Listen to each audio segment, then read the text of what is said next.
فنانة إيمان العريمي جايبة صورة رسم حق عبد الناصر درويش. ايوه طالع. ها تسلم ايدك، خوش رسمه.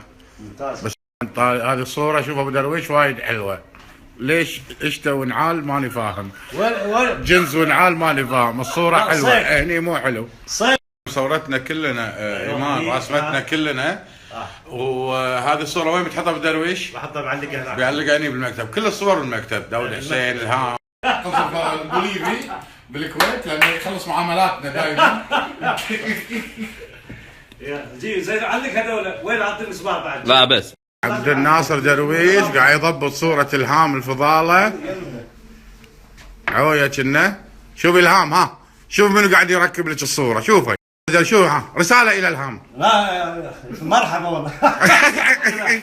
قاعد اضبط صورتك بالمكتب. ها بالمكتب. نعم عشان تبارك المكتب. نعم. اليوم تعديلات، غير صورة مكان الهام، حط صورتين هني. ها ابو درويش شي احلى؟ شي احلى. كنا صورتي ارفع انا. اللي يبي يركب صور ببيتهم موجودين ترى احنا. دام الشاكوش موجود والمسامير. لازم مسمار بولاد.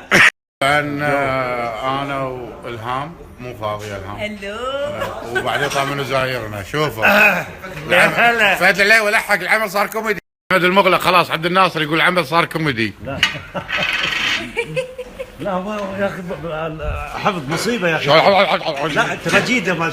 والله يضحكون العالم. يرتجل عبد الناصر اذا سويت دراما يضحكون العالم والله راح يضحكون. ها شو؟ بلعب عياده. طبعا وين تعرفت على عبد الناصر درويش؟ بالمسجد يوم الجمعه. يوم الجمعه يبين قاعد تكذب، يبين قاعد تكذب. طبعا مسوي اي بريك، خلينا داشين لايف احنا مغزرين.